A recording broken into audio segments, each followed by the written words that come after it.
Once upon a time, there lived a stonecutter who went every day to a great rock in the side of a big mountain and cut out slabs for gravestones or for houses. He understands very well the kinds of stones wanted for different purposes. I heard so. He is a careful worksman, so naturally has got plenty of customers. Now in the mountain dwelt a spirit which now and then helped them in many ways to become rich and prosperous. Do you know, yesterday the mountain spirit helped me. Oh, really? Oh, mountain spirit, I don't believe it. But a time came when he learned to change his opinion. One day, the stonecutter carried a slab to the house of a rich man. Wow, all sorts of beautiful things are here, which I had never dreamt of.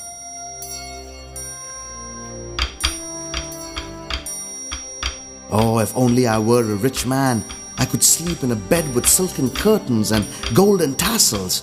How happy I would be. Your wish is heard. A rich man you shall be. Who? Who is that? I see no one here. Hope, I fancied. I do not feel like working anymore for the day. When the stonecutter reached the little house where he lived, he stood still with amazement. I cannot believe my eyes. Where is my hut? Oh, here, there is a splendid bed, similar to the one which I saw in the rich man's place. The stonecutter, who enjoyed the royal life, forgot about his old one. It was now the beginning of summer. Oh, today the heat is too much and I can scarcely breathe. I prefer to stay inside rather than being out. The stonecutter was looking through the window to see what was going on in the street. Oh, if I were only a prince and could go in such a carriage and have a golden umbrella held over me, how happy I should be. Your wish is heard. The prince you shall be. And a prince he was. Oh, what a royal life! But it is not enough.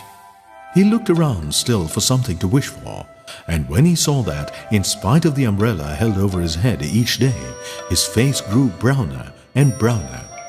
Ah, terrible! The sun is mightier than I! Oh, if I were only the sun! Your wish is heard. The sun you shall be. And the sun he was, and he felt himself proud in his power. Ah, what a sight I see! Everyone is suffering.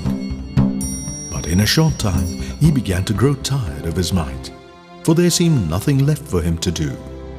Boring, boring. What shall I do now?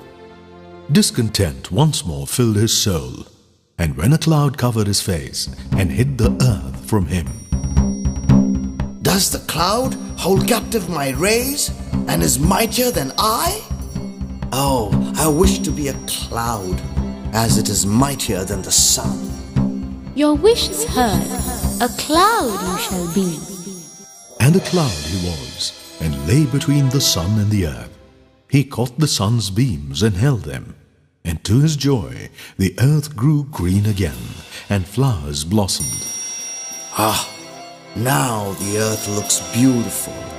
But that was not enough for him, and for days and weeks he poured forth rain, till the rivers overflowed their banks. I am amazed at the sight. The whole place is destroyed except the rock. So, is the rock then mightier than I? Oh, I wish to be the rock. Your wish is heard. The rock you shall be. And the rock he was, and gloried in his power. Proudly he stood, and neither the heat of the sun nor the force of the rain could move him. This is better than all. But one day he heard a strange noise at his feet.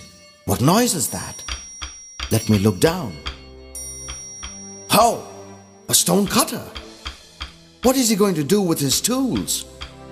Is a mere child of earth mightier than a rock? Oh, I wish to be a man. Your wish is heard, a man once more you shall be. And a man he was, and in the sweat of his brow he toiled again at his trade of stone cutting. My bed is hard and food very little, but I have learned to be satisfied with it, and I do not want to be something or somebody else.